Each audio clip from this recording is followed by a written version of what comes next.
afternoon, good morning, good evening, and good night. Afternoon, morning, evening, and night. That's a little strange order, right? You just wanted to mix it up a little bit. I want to mix things up. Thank you so much for joining us on the Faith Life Podcast. I'm your host, Pastor Nathan, here with my co-host, Pastor Matt. Hey guys, why are you spooky? It's not like October or something. I know, that's what makes it fun. Because you're mixing it up. I'm mixing it up. Today, we are mixing things up by doing what we always do. But before we get right into that, if you have not done so already, please take a minute, leave us a 5-star review on Apple Podcasts, on Spotify, or wherever you downloaded this. And please, if you're watching on YouTube, leave a comment, like us, subscribe, follow, all the fun things, and then email us to be a part of our conversations at podcast@dfchurch.com. That's podcast@dfchurch.com. Nailed it. Nailed it, Matt. Yeah, what's up? Are you ready to just do everything different than we've ever done? Mix it up. Sure, why not? I don't know how we would do that, but you know what? We could. No, you know how we're going to mix it up. Okay, tell me We're that. going to talk about sports today. Oh, my goodness. Yeah. All right. So what we need to do. Gaming 2 weeks ago. Real quick, we're going to cut the camera to Matt. I'm going to take a nap. You guys just wake me up when we're done. No, you might have some questions. No, I'll probably have questions. It's hopefully it's about the Rockies. It is, yeah. So we got an email this week from one of our listeners. Okay.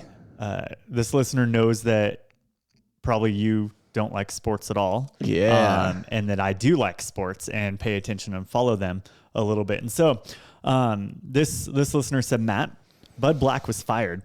Who's Bud Black? Bud Black was the manager, the coach of the Colorado Rockies. The manager and the coach? Well, is that the same person? The coach is called the manager. Yeah.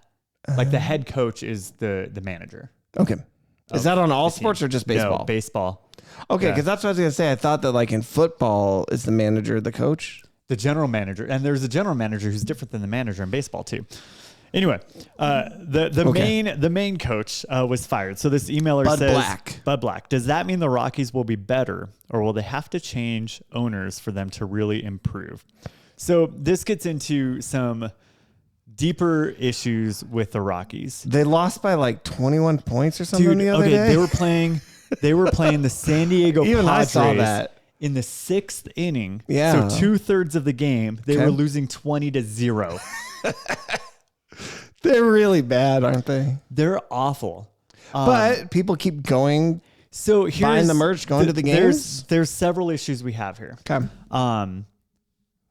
Bud Black, good dude, great presence in his locker room. People love him. His team was terrible. Yeah. Was that his fault or was that ownership's fault? That's what the question is, right? Because if you put Bud Black on the Dodgers or the Yankees or a team that has bona fide superstars and a lot of them, and they spent a lot of money, Bud Black is going to be a great manager of that team. Okay, so is the problem? So what? Here's the question. Yeah. What does the owner do that can impact this? Yeah. So the owner is the person who invests the money back into the team, right? This owner is not. In fact, with the Rockies, Dick Monfort, I don't even know how to pronounce his name. That's how bad he is. Monfort and Sons. No, maybe if he had sons and his sons were to step up and say, look, Dad, you're really bad at this thing. Let's do something. All right, let's back the tape up here. Okay, back it up. The Rockies, really bad. They have not invested in their team in a long time. Okay. They're unnecessarily loyal to people who've been part of the organization for a long time. To the point where it's like, hey, you're kind of really bad, but I really like you, so let me keep paying you. Because I can keep you on payroll for cheaper than bringing someone who's actually good at this job. Right. Whether that's in administration or actually on the team. The one person that they have invested in lately, Chris Bryant, has played like 100 and something games over the last 4 years. There's 182 games a year. That's a lot of games. It's a lot of games. Does baseball, okay, here's a question. Does baseball do more games than every other sport? Mm-hmm. Yeah. How many football games are there, for instance? 16, 18? What are we up to now? 17? Wait, that's it? One a week for football. You play one game a week. In baseball, you get 1 day off a week, maybe. And how often do they do like more than one game a day? They have double headers every now and then, not very often. Okay. Oftentimes those are because a game had to be postponed, delayed, canceled because of weather. So why is baseball so much more? Is it just because it's really easy? So no, this is really good. Hitting a baseball, they've done a whole bunch of scientific studies, Sure, is the hardest thing in sports to do. In terms of like the accuracy of getting the small stick or the muscle needed or all aspects of it. When you have a 98 mile an hour ball coming at you, you have like less than a second to respond accurately. And so being able to hit a ball is actually a pretty cool skill. Yeah. Especially in the pros. Oh, absolutely. I think you can play every day though, because it's not the same physical It's drain, not as strenuous. because you're not like in soccer, for instance, nonstop running. The endurance is insane for that. Basketball, the endurance is pretty insane. It's very constant, though you get more breaks in basketball because you can sit on the bench and come back. Soccer, once you're on the bench, you're not back in the game.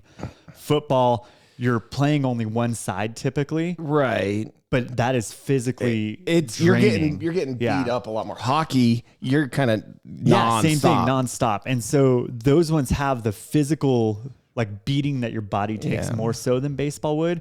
Baseball has a harder individual skill beyond just the physicality of it. Sure. But the physicality of it, I mean, we can mock them. There are some pitchers in baseball who you look at them and you don't think that is a athletic specimen. Okay. Right. But they're really good at that one thing that they do, and they make it really hard for other people to hit that ball or whatever. Okay. Now, if you're really good at baseball and every time you hit it, you hit a home run, you don't even have to be in that good of shape after that, because you can just kind of leisurely stroll around the bases. Yeah. That's kind of fun. Baseball is the only sport where the best in the game only like does their job 30% of the time. Like if you hit the ball if you get on base, if you get a hit 3 out of 10 times, that's above average in the major leagues. That's crazy. Yeah. Here's another question about baseball. Does everybody... Did you know this was a sports podcast? Does everybody everybody has to hit? Is that how it works? Yes. Now, no, not anymore. Sorry. The pitcher does not hit. There's a position in baseball called the designated hitter where they hit for that person. Oh, okay. In that part of the lineup. It's like the designated survivor in the U.S. government, where there's somebody who's just always kept away from everything in case we get nuked. The secretary of the housing department. Yeah. Is that who it is? Did you ever see that show with Kiefer Sutherland? I loved it. It was so fun. I also watched 24 with Kiefer. Kiefer, unique name. Sutherland, who's related to the son of Donald Sutherland, another actor. Which makes sense with the same last name. Well, so real quick. Jesus is our designated hitter. Our producer said, looking forward to how we tie this to faith and life and Christian living. Because often with the news, we try and bring it back. You can talk about, I'm going to put a pin in what I was just about to go to. You could talk about the Rockies investing in things that aren't as efficient and putting all of our resources in things that used to be done a certain way. Like, this person's been around forever. We just need to keep them here. This is how I was going to do it. This is how we, So real quick, keep a pin in your other thing. The other issue with the Rockies ownership is not just not investing in the right people. He's not investing in the right processes. It is the only team still in baseball that is not using analytics the way that every other team is. Technological analytics. Is this kind of like Moneyball, that movie? It is kind of like Moneyball, that movie. I liked that movie. It was actually interesting. Which maybe there's hope for the Rockies, because last year the Athletics were the worst team in baseball. And this year they're actually decent and they keep beating the Dodgers, which is weird. But so maybe there's hope for the Rockies. No, there's no hope for the Rockies because there's no ownership. The ownership is unwilling to change. And here's why. He's still making money off of his team because, like you mentioned, we still go to the games and we support baseball at Coors Field. We don't necessarily support the Rockies because they're terrible. Yeah. But watching a game at Coors Field it's a beautiful experience. It's a gorgeous stadium with this backdrop of the Rocky Mountains, which is just incredible view. We're paying for the experience of the ballpark, not watching a good team. unless you're rooting for the team that's playing the Rockies. I don't think I've ever actually been to Coors Field. Oh, it's a beautiful ballpark. How's the food? They have some pretty good food. Okay. That's all I would care about. I should go to a baseball game this summer. Yeah, so I agree. You should. Yeah, it's not like I have to stay the whole time. I can leave at the seventh inning stretch. We could probably spend the whole hour talking about. I could spend the whole hour talking about baseball, but we're not going to. All this to say, to answer that email, no, they're not suddenly going to be good, because if you look at their record since they fired Bud Black, they've lost every game and continue to lose by a lot. Well, it takes time to get them. Who's their new coach? One of the bench guys, one of the bench coaches is now the They didn't bring coach. in like no, ringer? Because that would cost money. Why do that? Here's how it ties into our faith. You look at the results of this poor decision making, this lack of investing into your team, and this like hoarding of my resources. You tie that into our faith. What happens when I give God my leftovers is a lack of a thriving faith. Okay. Right? It's just kind of coasting, barely getting by, or even pretending and deceiving yourself. Right? I think the owner of the Rockies thinks he's a good owner because he's making money. He's a terrible owner. Right. I think a lot of us as Christians, we think we're a good Christian because, well, I go to church once a week. Right. No, you might not even actually be saved. Right. Going to church does not save you, right? It does not make you a good Christian or a Christian in general. Yeah. And so you can kind of bring that in. It's important for us to regularly evaluate what we're doing, right? Because it's not the works that save us, but that's the evidence of my connection with Christ. If there's no fruit in my life, I'm going to say that there's probably no connection with Christ. And so evaluate that regularly, get people around you that will help you and hold you accountable to that. But then you also have to actually listen to those critiques in your life. That's true. Yeah. I like that. There you go. Look at that. Full circle, y'all. We brought it. We landed the plane. All right, you had a pin in something. I had a pin in something. We were talking about Kiefer Sutherland and how he was the son of Donald Sutherland. And that made my mind think about other actors who are the kids of actors. And I'm wondering, like, do they have an unfair advantage because they already have a famous parent? But I was thinking of, we just recently watched Thunderbolts Star. And it has the guy who plays like the You're fake not going to give any spoilers, right? No, the fake Captain America from Falcon and the Winter Soldier. What's that character's name? They have a name for him as like, it's like, hang on, say again. The one who they wanted to be Captain America, who's like a jerk. He was like a jerk. Yeah. Yeah. What's that character's name? They give him like a name. Right. What is it? Why am I blanking The on this? Patriot or Patriot Man, or why am I blanking this? Didn't you just see the movie? Yeah, that's what's even more U.S. Soldier. Oh, yeah. Right? That's what they call him? Yep. Okay. That is Wyatt Russell. Yes. He's Kurt Russell's son. He's a famous person. And also in that movie, Bob is played by something Pullman, who's Bill Pullman's son. So that one has two nepotisms going on. And it's an interesting thing of like, is it an acting dynasty? Is it unfair? I don't know. But it was interesting. Our producer brings up that Will Smith's son was a huge flop. Oh my goodness. But Will the movie Smith's son, he did okay. His Karate Kid did okay. Right. Although they're Did not he bringing him only back get on the that next part, though, one. because he's Will Smith's son. Absolutely. Not because he's an incredible actor. Was he, do you remember him and his dad got to act together in After Earth as a father-son stranded on an alien planet? That was an M. Night Shyamalan flop. Kiefer and Donald were in a movie together. What was it? Max Dugan Returns. Oh my, really? Mm-hmm. That came out the year we were born. Really? Yeah. I don't even know what that movie is. Watch it. I don't know who Max, whatever that name you just said, Max Keebler's Big Move. What movie did you say? The Keebler Elves. We are going Max far Dugan. afield. Max Dugan.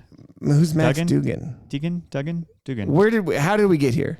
Matthew. Kiefer and Donald Sutherland. We're in a movie called Max Dugan. All right. Cut. And we're back. Welcome to the We Faith Life went- Podcast, ladies and gentlemen. Guys, that was just a descent into madness, and I'm here for it. It's fun. Just like Matt could do a whole podcast just talking about sports, I could probably do one just talking about movies. I love it. Which is why the last 2 weeks were really fun. So let's do a podcast about sports movies. Okay. And how, and the faith-based themes that are in them. Here's the sports movies I've seen and enjoyed. Moneyball Space was okay. I never actually have seen Space Jam, so I can't put that on my list. I really liked Miracle. Remember the Titans? Did you see that one? No. I don't like inspirational sports movies. Oh my good dude, get out of here. And that's all of them, right? Yes. The Blind Side. Dodgeball, does that count as a sports movie? If Dodgeball counts as a sports movie, yes. The Sandlot, did you see that? That's a fun one. Is that a Major sports? League? Did you see that? Oh, I saw the one where he broke his arm. Oh, Rookie of the Year? Yeah, and he could throw really fast. Yep. I That's saw Angels in the Outfield. Angels in the Outfield. I was about to That's a good say, I just saw the trailer for Angels in the Outfield, like on one of those like throwback things on TikTok. It's like, remember this trailer? And I was like, yes, I remember this trailer. Young Joseph Gordon-Levitt. And it's like, I think somebody commented like, it's so sad that the whole premise of this movie is just a misunderstanding of the kid not understanding his dad's like cynical sarcasm. Because the whole thing is he just wants to be a family again. Joseph Gordon-Levitt just wants to live with his dad and be a family. And he says, when can we be a family? And his dad's like, when the Angels win the pennant, and drives off on his motorcycle. And so then boom. So he prays that the Angels will win. There's the faith. Because he wants to be a family. And in the end, spoilers for an old movie, he does get a family, just not the one he expected. Ooh. Heartwarming, actually. Cool Runnings? Feel the rhythm, feel the rhyme, step right up, it's bobsled time. I did hear that Jamaica is going to have a bobsled team again this next Winter Olympics. They qualified or whatever. This is really sad. Cool Runnings is only so very loosely based on reality. Like, it's not anywhere close to that movie, what really happened with them. Wait, really? Yeah. That's not real life? No. Movies are not always real life. Well, even when based on a true story, right. Sometimes that is very tendentious. Yeah. But I loved Cool Runnings as a kid. Mighty Ducks? That sports movie? Now, here's what got weird about Mighty Ducks. I loved Mighty Ducks as a kid. Then they made a cartoon where they were actually alien ducks from another planet who played hockey. Where did that come from? I did watch that. I know, it was cool. That was fun. What about Secretariat? That's horses. That's it's a sports sport. movie. It's heartwarming. Yeah. Like, it's like that one, The Men Who Row Boats or whatever. So, Nathan. Yeah. For sake of the fact that we've been going on. It's been awesome. From one email. Yeah. Tied to a news story for 20, 30 minutes. Do you have any other news? Anything? To be fair, major? we can call it a wrap on the news. Like, there's a lot we could talk about, but let's move on. You're right. Okay. Let's move on to our main topic today because, we appreciate you here with us.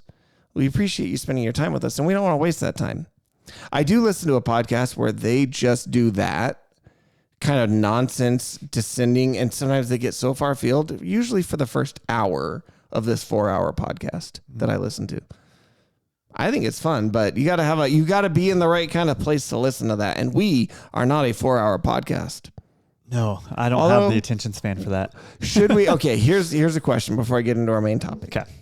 Listeners, watchers, viewers, email us podcast@dfchurch.com if we ever wanted to do a special live stream podcast episode where it was some sort of marathon something for charity where you donated, called in, and we did it, and all the proceeds went to some kind of a charity. Kind of like, when you see like a rockathon or things like that in YouTube.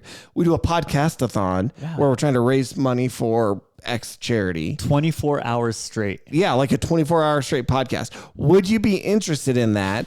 And what kind of stuff would you have us do? We'd have to find interesting things to do.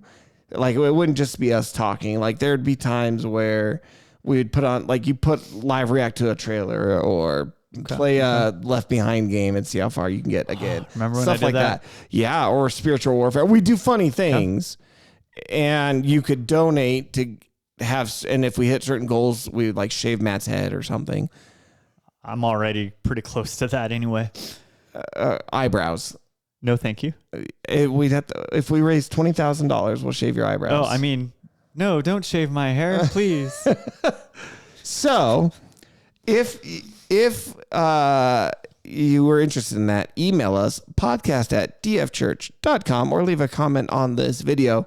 Let us know. Would that be something you'd want to watch? Now, when for this week, our main topic, we wanted to actually talk again. It's kind of like we did last week. This wasn't an email that was sent in, but it was a comment left on one of our videos.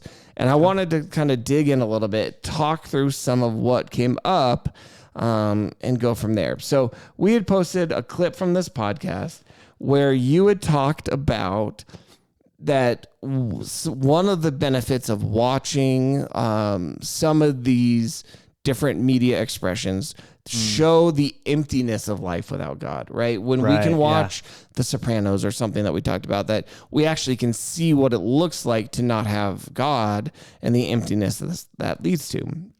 Now, we got a reply that said moral standards can and should be separate from God. I found that really funny because as soon as you say should be, like that's a moral standard. And so where does that come from? And so I asked, I did a reply video where I said, look, I think that becomes problematic because as soon as you start saying moral standards should exist from God, you have to answer, well, where are they from? Are there moral standards that are objective at all, or is all morality just a subjective thing that we've created? And so I'll give you one more of his comments back to that, and then let's step it back and let's dig into this. Okay. So he then said, I basically asked him that, do you think morality is objectively something that can be, that's true, or is it entirely subjective? And he said, morality does not exist fundamentally. It is created by culture. Morality cannot be objective. So Matt, big topic. When somebody talks about morality, objective, subjective, maybe we need to define some terms, but where does your mind go right away when we start getting into this discussion of morality? Yeah. So in general, I think of when I think of morality, I think of the distinction between right and wrong, right? Good and bad, for lack of other words. And so when someone tells me that there's no such thing as objective morality, that makes me think that relativism is your modus operandi, right? Yes. And right away, like my initial thought is that's absurd. Okay. Even if we take God out of the equation, there is some sort of absolute moral standards that exist within the heart of humans. Okay. Now, I would argue that can't exist apart from God, but that's a different part of the conversation. Sure. Because if I'm with this person face to face and they say this, I'm going to say, okay, give me your wallet. Right. No, why not? Because it's mine. No, it's not. Give me your wallet right now. Right. Well, no, you can't have my wallet. Why? Because it's wrong for you to take my wallet. Oh, why is it wrong? Because I say it's right. Right. Like right away, just that argument to me falls apart. And I know that's a big, like I took a big leap right there. Sure. But I purposefully went to that to show how absurd, if you apply that to literally every area of your life, how absurd it seems.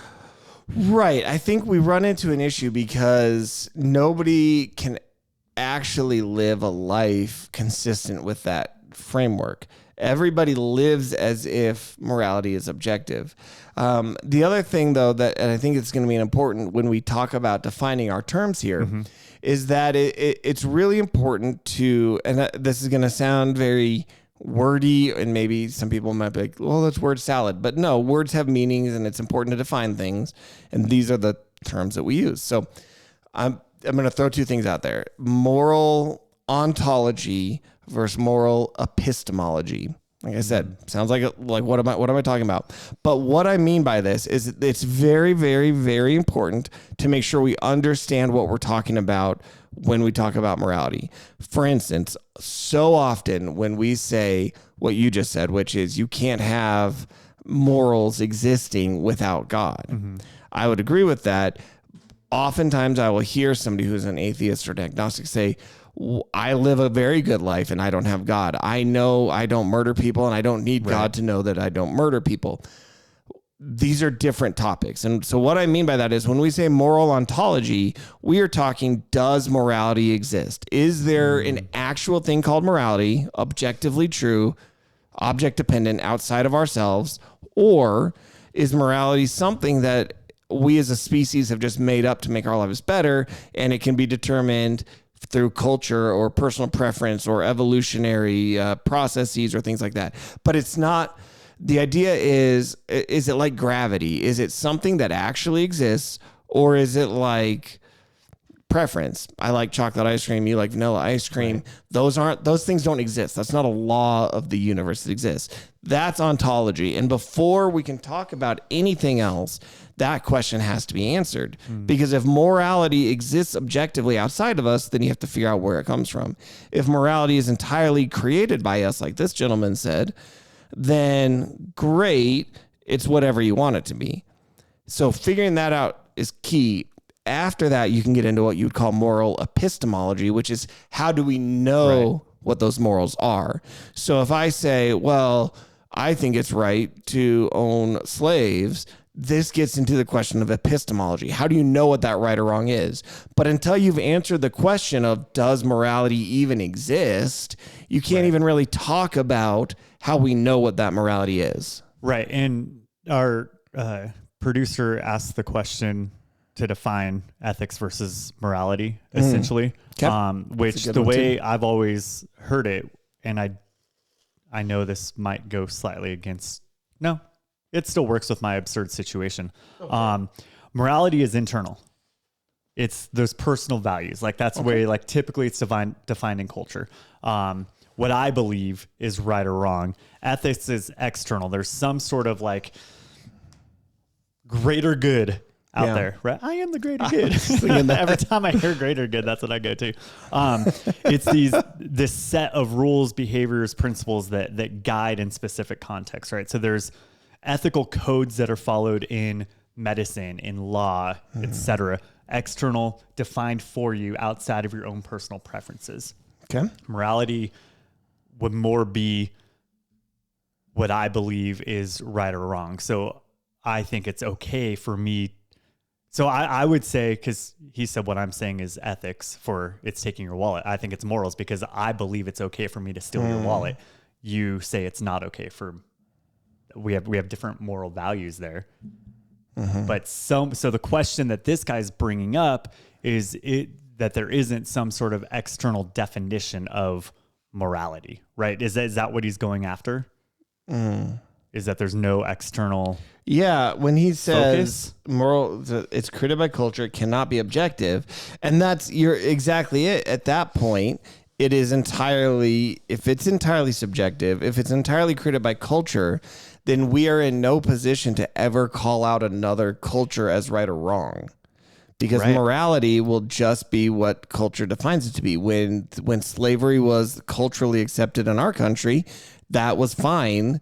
If another country right now wants to execute you for being in the LGBTQ community, that's just a different culture. But if you don't have an objective standard to base it off of, one can't ever be considered better than the other.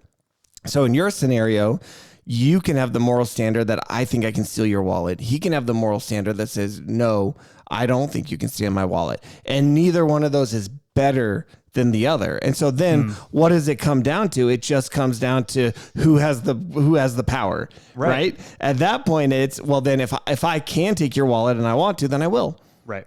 And that you can't label that as wrong inherently. You can say, I don't like it, but there's nothing fundamentally wrong about it. It's just a different set of morality.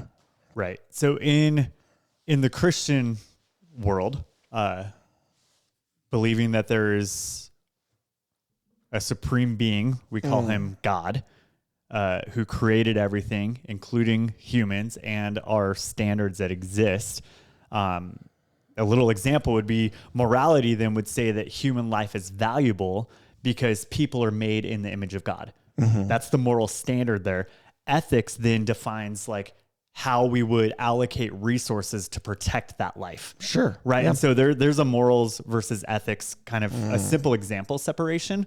So I would, going back to like God, I would argue that morality is absolutely, and yes, I'll use that word, it is an absolute, right? It's grounded in the unchanging nature and commands of God. Right.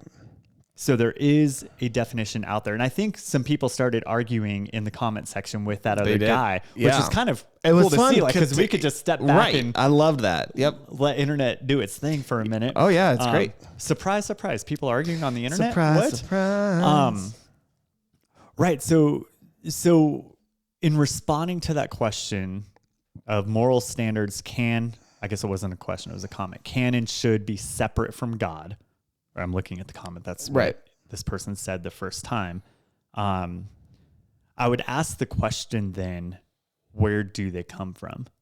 Right. And I think, did you kind of do that in your additional video? Yeah, in the additional video. And then what did he say? Because I don't have that one up. Because while you're looking that up, if moral standards are separate from God, I need you to consider the source of that's your where he moral said standards, right?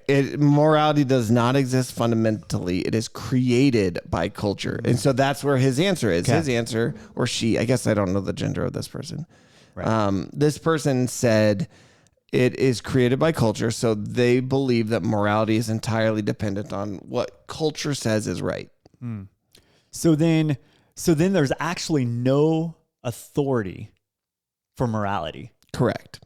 Right? Because culture's regularly always change. changing. But here's what's interesting.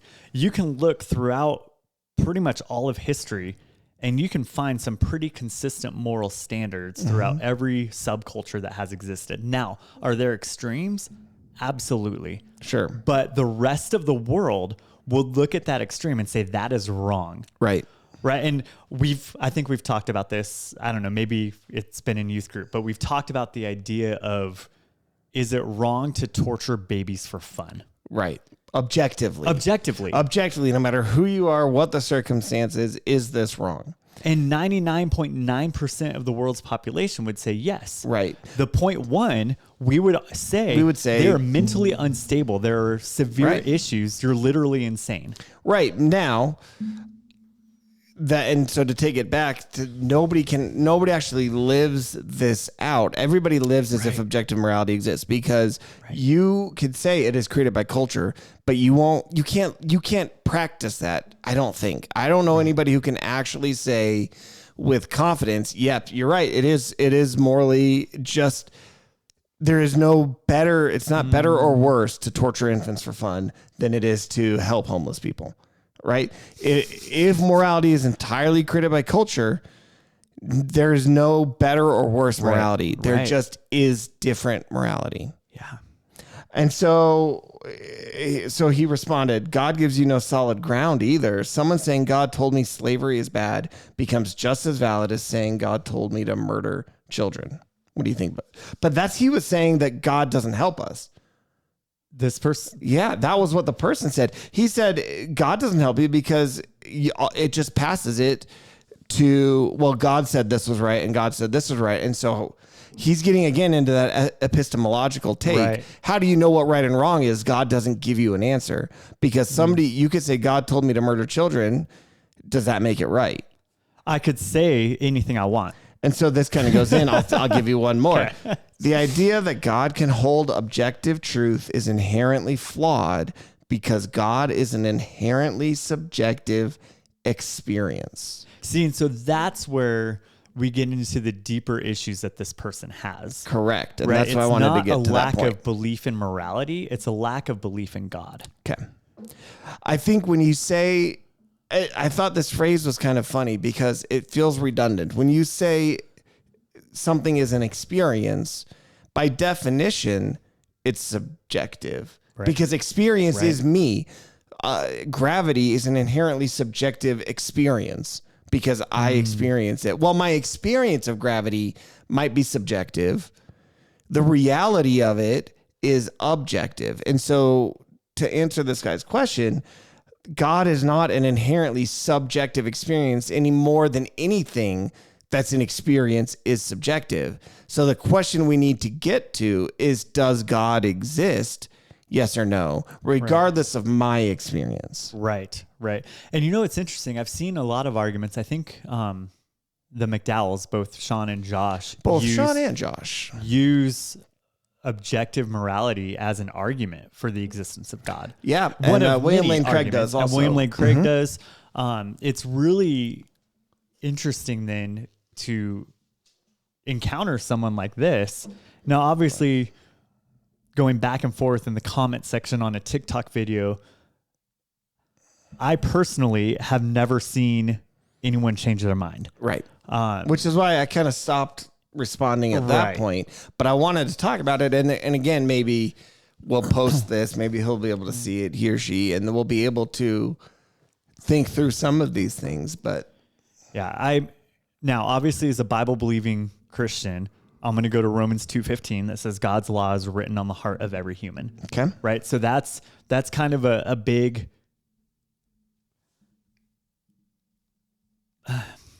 a clear point that there is something objective as it relates to rules that might guide us that aren't necessarily written down. Okay. Right. It's not like 10 Commandments written on stone to guide us. There's something written on my heart that guides me and directs me. Now, do I go against that at times? Yes. But I feel bad about it, or others recognize that that's wrong. Even though there's no necessarily like law written down. Now, most of those moral objective standards, we do have laws against them in our culture also. Right. Right. Like God's law would say to value life. Or God's morality written on my heart would say to value life. Right. Well, guess what? There's a law against me murdering someone. Right. Because objectively speaking, I don't know of a culture where murder is legal. Right. It might exist. I don't know of it because the majority of the world recognizes that that's just not okay. There's some sort of meaning and value to life out there. And so if there's meaning and value, morals, then the ethics, the way it's played out is do not murder. Right. Right. And I think that's how I would kind of separate those things. So let me play Nathan's advocate for a minute. I love Nathan's advocate. And so what would you say if somebody said, well, you're right, we all have this inherent feeling of it. However, it's just an illusion. It's just evolutionarily, we will thrive as a species when we don't murder and when we help people. And even though I've got a strong sense of an objective right or wrong, and I could strongly say, yes, it is better to help people in need than to torture infants for fun. I might feel that, but, excuse me, but we're all just meaningless nothing anyway. We've convinced ourselves of this. We feel it, but it isn't real.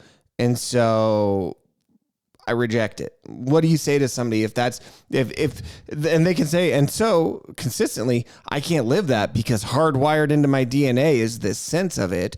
So I'm not going to live as if there is an objective morality, but I believe that outside of myself, that it's all an illusion. Yeah. How do you respond? So I guess I would ask another question because I've learned in my life that jumping to arguing doesn't help. Yeah. And oftentimes when you ask questions, you get some clarity, you can find some common ground, it can lead to discussion. So I would be like, I mean, do you mean that like our sense of morality has evolved in order to help humans survive and cooperate better as a species, right? Like that's a question that maybe I would ask just to get you talking, fleshing it out a little bit more. Okay. So you flesh it out some more. We have a conversation. Morality is a product of natural selection, right? Cooperation, fairness, empathy, stuff like that. That helps us as humans just thrive. Right. I'm assuming that's how that conversation is going to go. Probably, right? yeah. Right. Those instincts just got passed down over time because it was necessary for our actual survival. So, if if that helps explain why we act certain ways, it doesn't tell us why we should act that way. Right. Right. And so I'm going to ask that question. I'm going to bring that up. Evolution might explain why humans protect their children, but it doesn't say why it's wrong for us not to. Right. So I'd be like, what do you think of that? What do you say to that? Right. It gives us instincts, not obligations. Right. Or Moral obligations specifically. And this is a general truth about all scientific methodology. Science is an amazing tool to tell us what is, but it is powerless to tell us what ought to be. Right. That word ought is Ought really is a important. very interesting word. Yeah. Just because something is developed doesn't mean it's right. Right. Because there are other things in evolution. Evolution has favored aggression, Oh, yeah. right? The I mean, natural selection. Really, the idea would be that if it propagates the species, that behavior will be preserved. Right. And so if you forcibly reproduce, I'm saying this nicely for an online PG audience, potentially. if you were to forcibly reproduce, evolutionarily, that is beneficial and should be considered moral. And let's take it another step further to hit the hot button issues of our day. If you are part of a community that your attraction and identity leads you into a relationship that cannot naturally reproduce, then evolutionarily that would be morally wrong, right? If morality is determined by evolution, then what causes the species to reproduce is morally good, and what causes it not to reproduce is going to be morally bad. And so that puts a very weird take on our modern society because most people 100%. wouldn't accept that. Right. I mean, you have no answer or no response to things like genocide is wrong no matter the culture. Right. Or slavery is evil, even if it helped a civilization survive. Right. Right? Like if this is the path we're going down, we get to the point that the idea that what is right is just whatever helps a specific species subculture survive. Right. And the majority of people would not agree with that. Exactly. And all that. Yeah.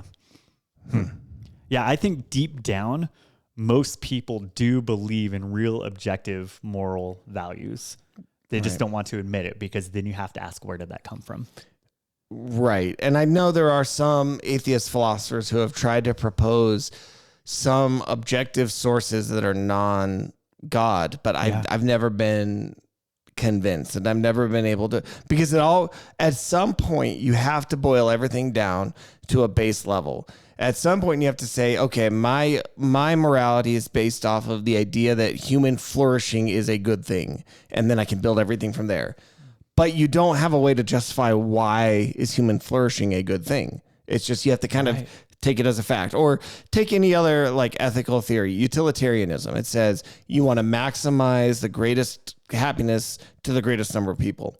And then you work out the ethics from there. But again, you have to start with that fact as just because of it has to be. Right. I mean, I go back to one of the greatest things that we as humans like to see and appreciate in art, going back to our last couple weeks of conversations, is this idea of sacrifice, right? Like we admire sacrifice, but that goes against our survival instincts. Absolutely. Because the evolutionary idea would say you do everything you can to survive. Right. Sacrifice says there is some sort of greater good that I am willing for that to lay down my own survival instincts. Right. I don't think evolution can explain that very well. No, it ultimately is again, it fails to fully explain the reality that we find ourselves in. You're left with either there is an objective morality, or we have somehow created a very convincing delusion upon our entire species that there is an objective morality. Right. And it's like, which is more likely that somehow across all cultures, and we've got this feeling that is completely false and doesn't correspond to reality, or we all have this feeling because it corresponds to reality. Right. Yeah, that's good. It makes me think of, as a cheesy example, just because I really like music, right? Like someone could say, well, music has evolved just to help people bond Right. together, right? Sure, that might be true in part, but does that explain Beethoven Right. or why music moves my soul? Right. No, there's something else with it, right? Right. Sure. It might have evolved over time in some sort of way. And I know in some circles, using that word evolve in any way, shape, or form is like, you use the E word. No, it's But okay. like, The E word. it's possible that some of our moral instincts have been shaped by evolution, evolved over time. Like, Sure. I'm willing to give you that for our conversation, Right. but it points to something bigger. Right. And I'm going to say that it points to a creator of Right. those things, an absolute moral standard that is beyond me and my culture. Right. And then we can have the conversation of what that is, right? That Yeah. like it all leads back to God. Right. And then as we kind of start to wrap this up, that kind of, as I started out with earlier on, once you've got that ontological question answered, once you can say there is an objective morality, and if an objective morality exists, the best explanation to its source is an objective Right. being, then we can start having these epistemological questions. Well, how do we know what that being has told us what is right or wrong? How do we determine that if a person says, well, God told me I should kill you, how do we determine that that is right or wrong, right? How do we figure out what that morality is? And that could be that's a whole other discussion that we don't need to go into today. But I do think you can work to the fact that we seem to observe this objective reality. Therefore, we need to account for it. Yeah. That's good. And the best accounting is God. Yep. Cool. Yeah. And to kind of, if you don't mind, bring this back to the gospel. Why would I mind that? I figured you wouldn't.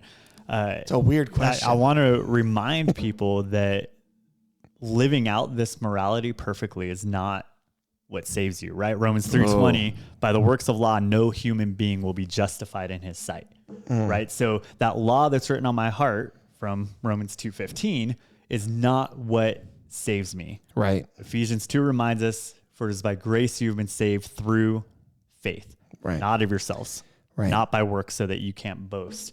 And so it is because we believe these things and we know them to be true because we have a personal relationship with Jesus Christ. We placed our faith in him. We've seen now the fruit of that play out in our lives, which just confirms over and over again the stuff we've been talking about, that there is a God who created all things, including every human, and has placed his law on their heart and desires the right relationship. And the only way we get that is through faith in Christ. And so just to kind of bring it back to the central core of why we exist as a podcast and as a people, Yeah. it is to point things back to Jesus, to give him all the honor, glory, praise that he deserves, because it's not about us. Right. And so for that friend on TikTok who doesn't believe that there is a morality, you're just deceiving yourself. There is a morality written by a God who loves you deeply and desires a relationship with you. And so we'd love to talk about that more if you ever want to. I love that. So speaking of praising God in all that we do, Yeah. we're going to go to You Can't Curl Your Hair with Holy Rollers. Love it. As we transition, of course, let us know. Do you like this? Do you want us to go back to some AI top 10 lists? Should we mix it up? Should we do both? Should we do neither? Email us podcast@dfchurch.com. Let us know. But today we're going to do something that's going to require some interaction with you. If you know these songs, Matt, we're going to have you. This is the list. Now, I don't know all these songs, so it's helpful that maybe you will know some of them. These are the daring alternate melodies for Amazing Grace. The daring alternate melodies. So Okay. theoretically, this is saying we should start jokingly singing Amazing I like Grace that clarification. to these melodies instead. Okay. Okay. So what I was going to say is if you know it, you could try to tell us, does it work? Can you sing Amazing Grace to this song? Okay. This first one, I know the song, but I don't know it well enough to sing it. I'd like to teach the world to sing.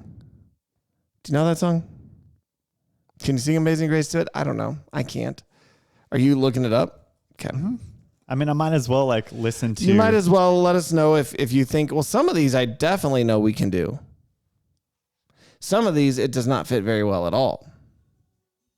All right, remember, you only get 30 seconds. I'm not going to play it loud enough. Okay, but I'll just kind of talk over you while we talk about teaching. So I'd like to teach the world to sing Amazing Grace, how sweet the sound. Okay. It works. I mean, all we're looking at is syllables, right? Any song with that number of syllables. What would our congregation do if we sang it to? Now all right. I don't know. We're not gonna do all these because this is a lot of songs on here. Yeah. And I don't know all these, but I know some of them, and I'm gonna do ones that are more likely that we would know. Okay. House of the Rising Sun. Amazing Grace, how sweet the sound. I feel like have we done this before? Wretch like me. Randomly, like have we talked about this before? I feel we like might have, and it's probably because I read this book as a kid. Oh, that's funny. Okay. And it was stuck in my head. The Star Spangled Banner. Grace, how sweet the sound. That's a lot harder to do, I think. It doesn't fit as easily. Well, the Star Spangled Banner is one of the most difficult melodies it is actually in the really history tough. of ever. Ever. So well done to those of you that sing it well. Ice Ice Baby. Do, do, do, do, do, do, do. Amazing Grace. How sweet. How do you rap that? How do you rap Amazing Grace? Collaborate and listen. Ice is back with a brand new invention. Amazing Grace. How sweet the sound. Something. I would love to have you rap Amazing Grace. All right, I'll work on that next week on the Faith Life podcast. Matt Braggins raps to Amazing Grace. How about Joy to the World? Amazing Grace, how sweet the sound that saved a wretch like me. See, that would be weird, but we could do it. I really like this one, and I remember this as a kid because this one works perfectly. In addition, poems by the American poet Emily Dickinson also, I guess, have syllabically all tend to be the same as Amazing Grace because it would work on any of these. Funny word, syllabically. Yeah, I don't know if that's the right word. Would work on this. But the theme from Gilligan's Island. Amazing Grace, how sweet the sound that saved a wretch like me. I once was lost, but now am found. Was blind, but now I see. Was blind, but now I see. Yeah, that's funny. But that's how when I was in high school and I had to memorize some of her poems. It's, oh, heart, we shall forget him, you and I tonight. I will forget the warmth he gave you, will forget the light. Her poems also fit perfectly to Gilligan's Island. That's beautiful. There's a fun fact for you. Emily Dickinson poems. Peak. No, Gilligan's Island, like peak media right there. Dude, Gilligan's Island was the best.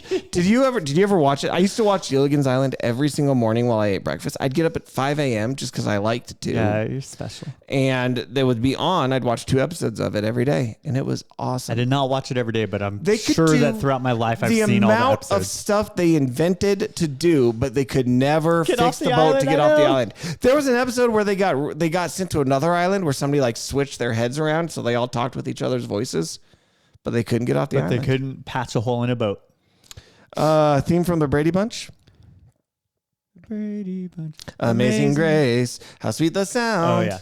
That saved a wretch like me. I once was lost, but now I'm found. I once was blind, but now I see. This is the story. Yeah, so it could kind of work. All right. That's a weird one. We got 2 more. Okay. Hey Jude.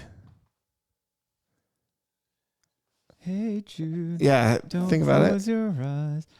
Amazing Grace, how sweet the sound. I don't like that one as much. Hey Jude doesn't work. All right, and finally, I wish they all could be California girls. I wish they all could be Amazing Grace, how sweet the sound. You have to see some of those. You have to kind of force the syllables to fit. Some of them, it just works perfectly. Could we potentially do this for any song ever? I mean, if we have to force the syllables to fit anyway. Well, but that's on the ones that it fits perfectly. Gilligan's Island, it fit. Yeah. Is there another hymn that can be sung to the tune of Gilligan's Island? Absolutely. Which one? A mighty fortress is our God. I don't know the words well enough for that. A mighty fortress is our God. That's all crazy old English. What's another hymn? Or what about modern worship songs? Do any of these fit? Can you sing Awesome God to Gilligan's Island? I like that you said modern. Well, I guess it's modern because of the new version of it. How about Nothing But the Blood of Jesus? What can wash away my sins?